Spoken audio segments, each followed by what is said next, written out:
So today we're going to be talking about how to implement a DEI program, how to implement a DEI program at your chapter. So bringing diversity, equity, and inclusion to your community.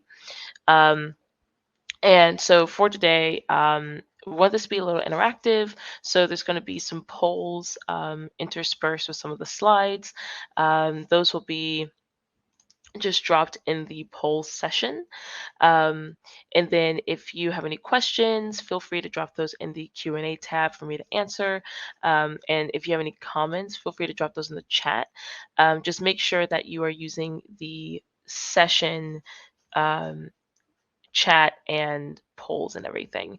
Um, so there's three tabs at the top: event, my agenda, and session. So just make sure that you're in the session one for that.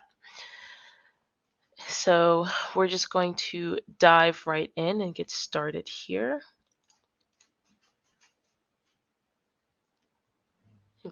Okay. So, like I said, today we're going to be talking about implementing a DEI program. So ultimately, DEI should be touching every aspect of your chapter and of your organization. So that means policy making, recruitment, and event planning. So the point of the DEI program, committee, chair position, however you're choosing to implement it within your chapter, you should be guiding the chapter in each of those areas. So you want to promote, ultimately, your goal is to promote a culture of inclusion and belonging within Theta Tau. And that can be within your chapter, it can be within your engineering college, or within really just the greater engineering community. And you don't have to start with just events. A lot of people think of implementing a DEI program as putting on different DEI related events, but sometimes it can be easier to start with a policy or a bylaw. Um, the goal isn't to be necessarily an organization that's just promoting DEI. At the end of the day, we are an engineering fraternity.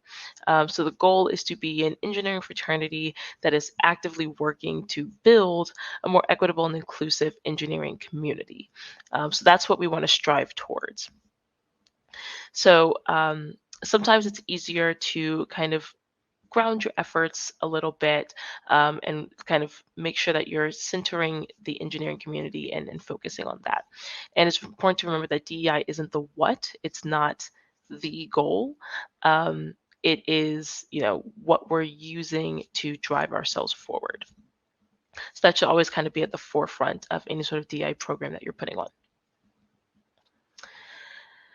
So now we're going to talk about like the focus of a DEI program. So we talked about policymaking, events, and recruitment. Now, the reason I focus on these areas in particular is because each of them are crucial to the way any sort of organization operates. Your policies are going to shape the way you operate as an organization, and that's going to influence how you implement programs and events and how you recruit new members. So, here we show policy documents carry the implicit biases of the original author and may be passed down generation to generation. So that means your bylaws, your policy and procedures manual. As you're going through these, there might be old, outdated language that's in some of them. There might be policies that maybe no longer reflect your values as an organization, or there may be bylaws that no longer reflect your values as a chapter. So it's important to go back through all of those documentations, all of those policies periodically, and make sure you're really updating them and make sure that they're actually reflective of the way you want to operate as an organization. Sorry, give me one. Okay. Um, and then that leads into events. So your policies determine the way you operate, and that influences the way you implement programs and plan events. So biased events can unintentionally exclude certain individuals, especially those of traditionally or historically marginalized or underserved identity groups. So your events will shape how your members engage with your chapter, and they'll shape how potential new members perceive your organization. So, if you're holding an event, it can be something as simple as not having any food that is available for a vegetarian individual, or for a vegan individual, or for a Muslim individual. Um, just making sure that even on the smallest level, that your events are as open and inclusive as possible. All of that is really going to influence the way you're able to operate as an organization and the way people are perceiving your organization. And so then we're going to get into recruitment. So biases in recruitment, and this also goes for marketing in terms of who you are actually marketing yourself out to. When you're looking for new recruits and new students, potentially new people to extend bids to or new rushies, making sure that you're thinking critically about which communities you're engaging with that. Are you only talking to the students that are coming out to the open houses and to all the big events at the very, very like first day of the semester? Are you helping maybe new students that are moving into dorms? And like at VCU, we had a dorm that was right next to the engineering school that most of the engineering students would live at their freshman year. So one marketing tactic there could be, going to that dorm, helping students move in, and using that as an opportunity to recruit. But just making sure that you're diversifying the places you're going on campus and the individual communities and types of people that you're interacting with will diversify your recruitment. And so naturally, any sort of implicit biases within the organization, especially within the Rush Committee, if that's a structure that your chapter uses, that can really hinder that recruitment process, and consequently to that, the future growth and development of both the chapter and the fraternity.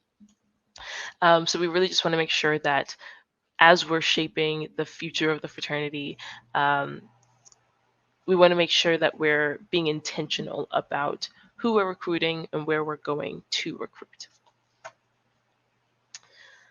Okay, I'm going to take a quick pause, see if there are any questions in the chat. Oh, hey, Xander.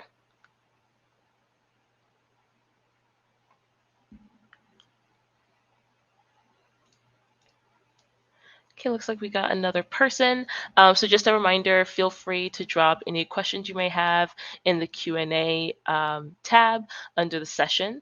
There's also going to be some polls a little later on. And then if you have any comments or thoughts or other questions, feel free to drop those in the chat.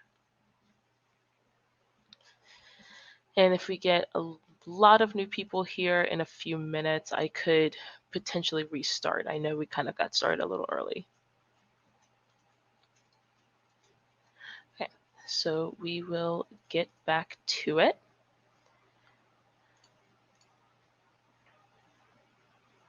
And go into cultural competency.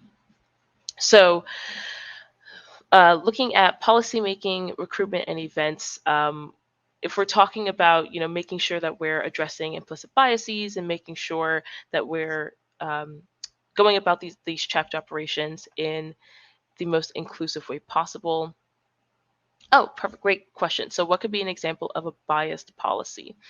I'm trying to think of one on the fly, but it's hard to think of one off the top of my head. I apologize, I didn't have examples for that written out. But a way in which policies can negatively bias, like a recruitment process or an event planning process or something like that. For example, if your chapter implements like a point system for member engagement, some chapters will do point systems for making sure that members are attending a certain number of events, a certain number of like professional events, service events, and brotherhood events throughout the semester. So I know at my chapter, there was a big issue where some people worked and either had to work part-time or sometimes full-time, depending on their financial situation.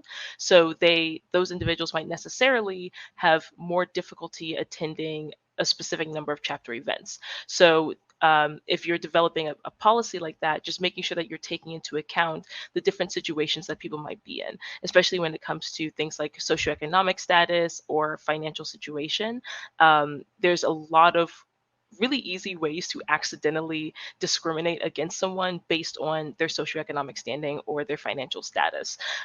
So things like that. And it does take a lot of kind of sitting down and really thinking through the different possibilities.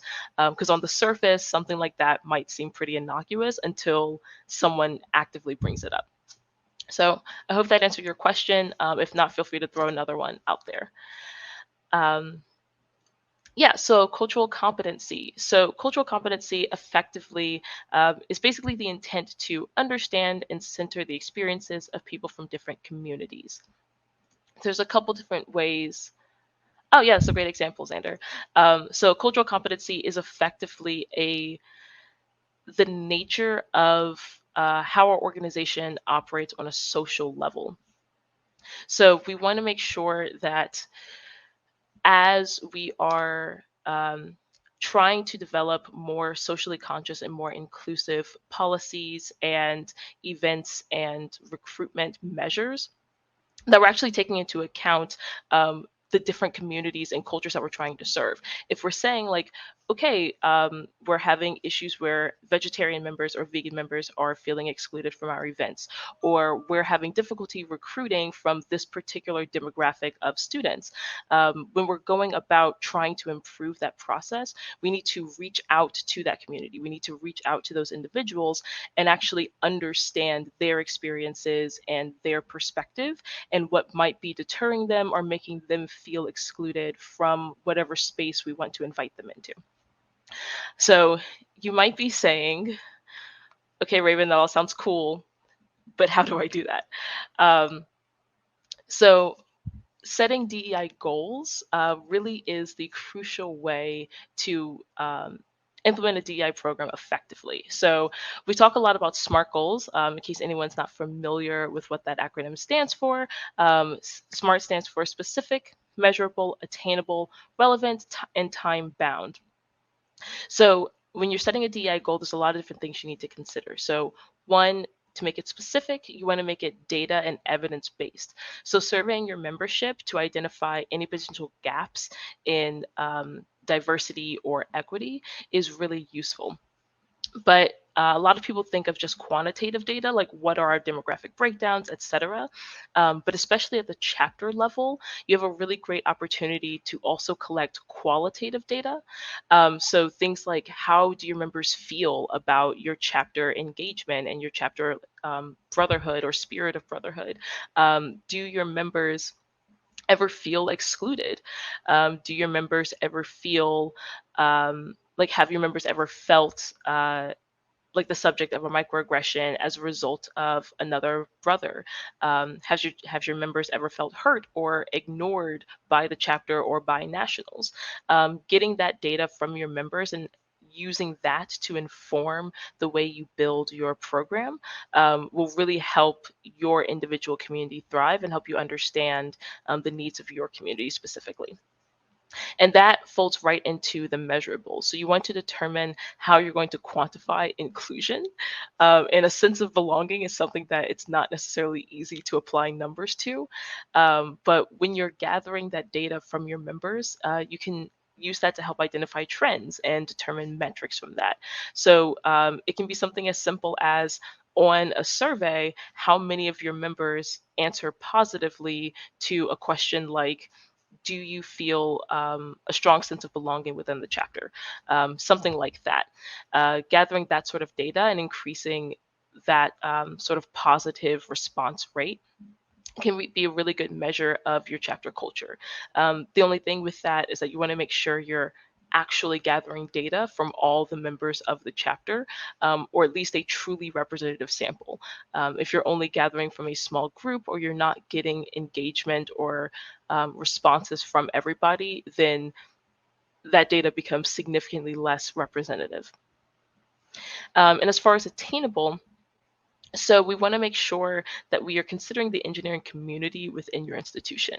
So a lot of times I'll talk to chapters and they'll talk about trying to improve their ethnic or racial diversity. And at some chapters that might be more difficult than at others.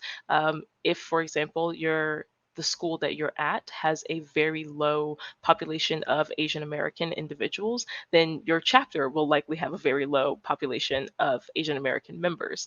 And sometimes that's fine. There's only so much you can really do about that, but you want to make sure that your organization is at least as representative. Is at least representative of the community. So if your school that you're coming from has a 20% Indian American population, and your chapter only has like a 3% Indian American student membership. Um, that might be a gap that you want to try to assess. Um, so that's making sure that you're actually kind of grounding yourself within the community that you're pulling members from and recruiting individuals from. So relevant, discussing those identified gaps. So in the data, when you're identifying these gaps in potential diversity, equity, or inclusion, kind of build a priority list. You might identify some gaps in ethnic diversity or inclusion, some gaps in gender identity inclusion, others in socioeconomic inclusion. There's a lot of different types of identity groups out there. And there's a lot of different identity groups that are marginalized and um, often a minority as a result of that. So again, you kind of have to think about the student population at your school, think about the community around you, and identify like, okay, what are the things that we think are most crucial? What are the things that are that we want to prioritize first, or that we think are the direct result of an issue within the chapter. So again, if you simply have a low population of a particular identity group because there just aren't that many of them at your school, then that might not be something that your chapter directly needs to address. But if there is a large gap, like the other example that I gave, you might need to actually sit down and say, like, okay, what internal biases or implicit biases might our members hold that are influencing the way we recruit, that are influencing the way we make policies, that are influencing the types of events that we're planning and who we're attracting to those events. Um, so that can be a really good starting point for building that discussion. And then time bound, I always like to say, take it slow. Social justice change doesn't happen overnight. And the great thing about a fraternity is that if we all do our jobs, then we'll be around forever. So it doesn't have to happen in one semester. It doesn't have to happen in one academic year. Set incremental goals for yourself, and you'll be far more likely to meet them, especially with strong deadlines that you actually sit down and plan out. And part of that is building action steps. So we're going to go into some action steps, and here I actually do have a poll question that I want to throw out to you guys.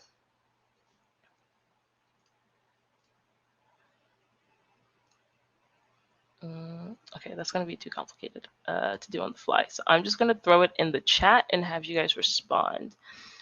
So, what issues do you feel need to be addressed within the fraternity? So this can be things like gender identity inclusivity, ethnic diversity, socioeconomic inclusivity, or accessibility. What type of issues do you guys think might exist within our fraternity or within your individual chapter that could be something we need to be educated on? Okay, so talking about action steps based off of those goals. So once you identify what goals you want to strive towards, the first step should always be education. So you can't really do anything. You can't lead people in a movement or really make significant change unless people understand the reasons behind the change that needs to happen. So informing your members on relevant DEI topics and issues. What are things that you can actively see within your chapter? What are, from the data that you gathered from your members, what are testimonies of your members? What are things that they're experiencing and they're seeing that they want addressed? And then I call the second step conversate. So basically just you have to talk about it out loud. And a lot of times that can cause some discomfort, and that can cause um, some confusion, especially around certain terms. And that's where that education piece comes in. So especially if you're talking about a very specific topic like cultural appropriation or privilege or an idea like that, making sure that you're actually understanding the real meaning of those terms and informing your members that you can have productive conversations. And I actually had a link to a DI glossary that I meant to add in. I will have to link that later. Um, and then the final step is propagate. So you want to, based on what you've learned from educating yourself and your membership, based on the conversations that your chapter has had as a membership, now you have to put that into practice. So identify, okay, what policies do we want to update or change? How do we want to alter our recruitment policies and our recruitment practices? What type of events do we want to hold within the community or for our chapter to help address some of these systemic issues? And all of that should kind of be stemming again from those SMART goals, from that data that you gathered, from those gaps that you identified, and from those conversations that you're having as a chapter and as a community. So again, we talked about building cultural competency, and with DEI specifically, so educate, conversate, propagate, that kind of goes for really any goal. But when you're trying to make a cultural organizational change, like with DEI, that's where the cultural competency piece comes in. So here again, we start with education. Education is the foundation of everything. So here, education means education about your members, your community, their experiences. Understand what, like, which identity groups within your chapter. What identity groups do the members of your chapter ascribe to?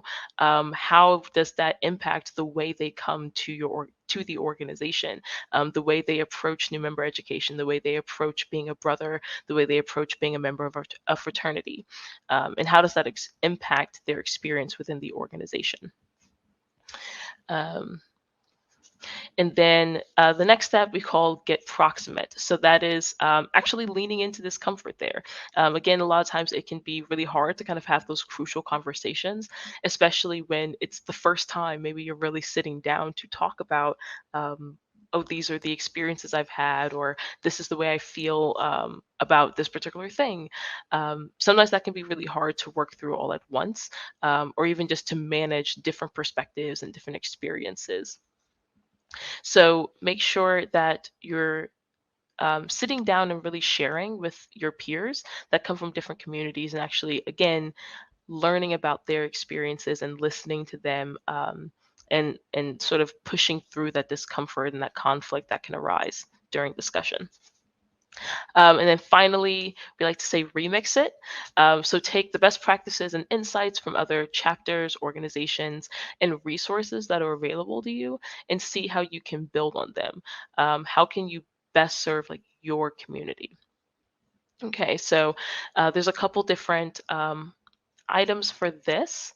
So one thing for educate, there's LinkedIn does a LinkedIn learning session. Actually, let me see if I can pull up that link so I can link it in the chat. Um, I'll link both of these right now. Also, thanks, Adam, for responding. I will get to that in a second. For some reason, my links are not copying.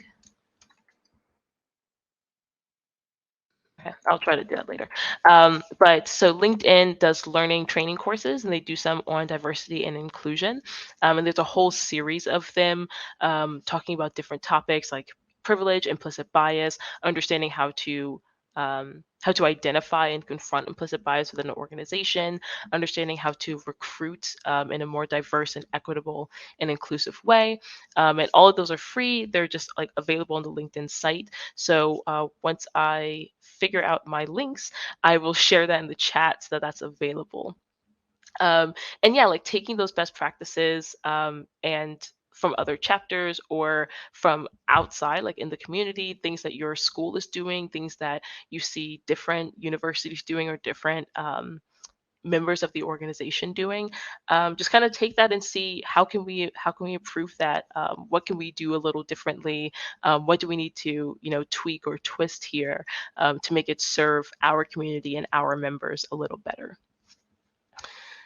Okay, so one response we got: I feel like the chapter I come from has a good representation of gender sexual identity, but is not as racially diverse. Yeah, that can be a common issue with ethnic diversity, and that's something, especially with, I guess I don't want to say like the basic existence, but a lot of minority ethnic groups do have ethnically centered Greek organizations themselves. Like the African Americans have the Panhellenic Council with the Divine Nine, and there's so many other heritage-based organizations. Um, so what I would typically recommend in that case, organizations like NISB, organizations like SHIP, even other just engineering um, communities like IEEE, AICHE, etc. Work with them and partner with them can be a good step. And it doesn't have to start with recruitment, but just again getting proximate to that community, whatever communities you feel are present at your school that are not reflected within your chapter. Find a way to get proximate with them. Find a way to find where that community exists within your engineering college, and how to build a relationship with them and how to build a bond with them. And that might be a way to identify, oh, I didn't know this community well enough. I didn't know that this aspect of our events or this piece of our recruitment policies was unintentionally excluding them for this reason. So it takes just kind of getting to know them and building that bridge to kind of get that ball rolling. So that's what I would recommend in that case. I'd like to see more programming emphasis on allyship for the real world. In my day job, my group has hired maybe 30 engineers since I started, and none of them are women. Not sure how to advocate for equity to bosses.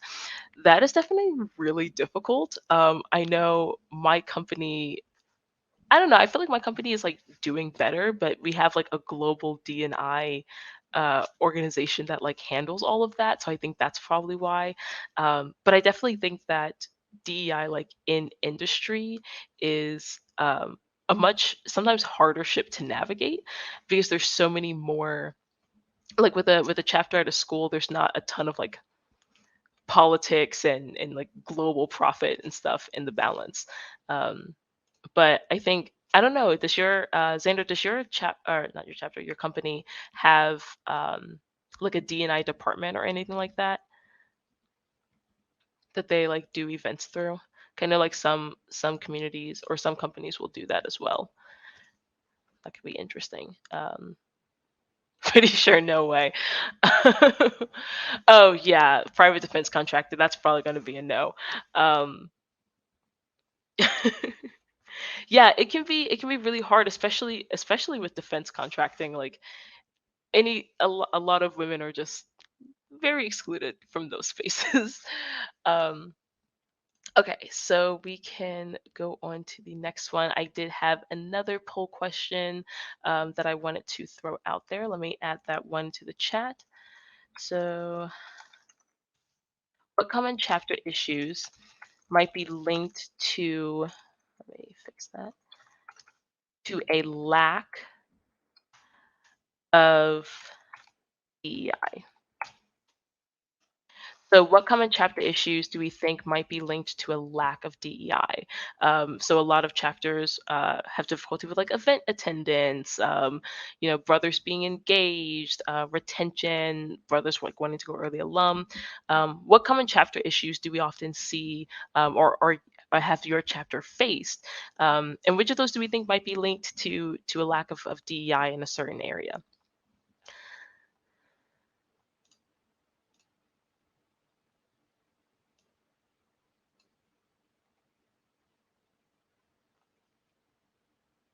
And once we get through that, we can go into a Q&A. Oh, it's not.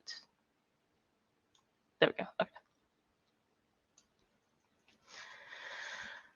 And yeah, so we can go into a Q&A if you guys have any questions. I kind of wanted to keep it a little higher level and allow for people to ask like more specific questions if they had them. So if you have any question about like any terminology that I used, also because there's only a couple of you, if you guys want to like request to share your audio and video and like we can have a back and forth, that's also an option. Or just shoot anything you have in the chat.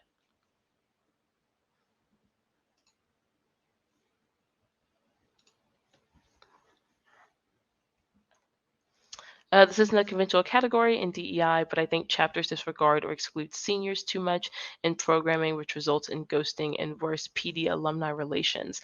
I think that is very valid. A lot of times there's so much emphasis on either the new member education process or even just the younger members.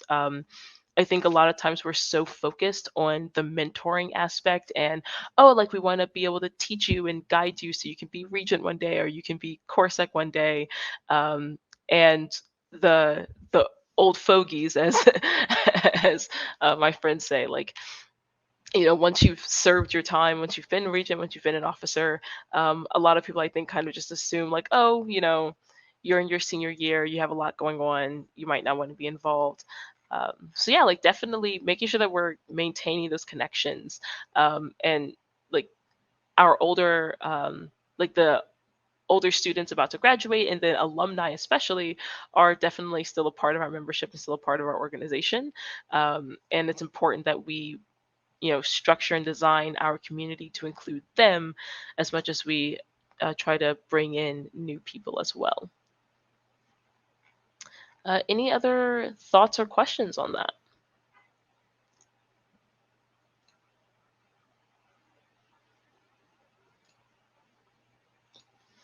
My chapters had problems with member engagement, and those that stay involved end up resenting it.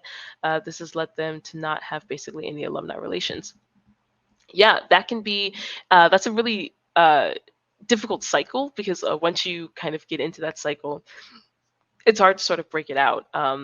Once a lot of people, it can kind of become an understanding or a mindset that, oh, once I graduate, my ties here are kind of done, and that can be really hard to build back up again. Um, in terms of like with member engagement, again, a lot of times it's kind of just meeting people where they are, having different acceptable levels of engagement. And sometimes with that, especially being in college and especially being an engineering organization and being engineering focused, mental health can be a really big part of that. A lot of times people might drop off the face of the earth not just because they're busy or not just because they don't want to be involved, but because they might actually be having a mental health crisis. Or even if it's not a crisis, they might just be really struggling maintaining like the balance with all of their classes, and especially if they have to work or pay their own way through college. That can be really stressful, and that can be a really large barrier to engagement for a lot of people. And especially, again, that's where that socioeconomic inclusion and understanding and compassion for different financial statuses can come into play. Of course, that's not always the case. Sometimes it is a lack of disinterest or a result of disinterest. But again, making sure that we're reaching out to our members and at least trying to understand. And again, that cultural competency, making sure that we're centering their experience and trying to understand where they're coming from and what they're bringing to the table so that we can better serve them. Okay, yeah. So one last thing. I wanted to bring up this little call. Oh, shoot, I keep accidentally minimizing my screen. I wanted to bring in just a little call to action. So we will be having a DEI call on the 27th of February. I'll be sending details out about that shortly. That is going to be a Sunday afternoon. I'm going to try to have it late enough in the day, around 6 p.m. Eastern Standard Time, so that hopefully people on the West Coast might, be able to settle down in for a call, but early enough that we're not interfering with certain chapter meetings. So that's going to be talking about educating your chapter on DEI topics. So we talked about how education is the foundation, is the fundamentals. So we're going to talk about like how do you actually go about teaching people about these topics, and educating yourself as well, like finding the correct resources, and understanding how to mediate those conversations. Also want everyone to join the National Discord channel, or the National Discord in general, and then there's a DEI channel on that as well. I'm going to be communicating in there a lot more and adding in the details for the DEI call. So again, I will try to drop the link for that in here if I can get that sorted out. I think Jim also had it in the main slides on the stage as well. And then once you get there, just drop in your chapter name and any like DEI questions or struggles that you're facing. And that can be at the chapter level, as an alumnus, as national officer, uh, in any capacity that you serve within the organization. So thank you guys for attending. I can hang on for another few minutes until the next set of breakouts starts. So if you guys have any questions, or want to discuss any sort of like DI related topic or something, feel free to stick around. But thank you for attending. I'll go ahead and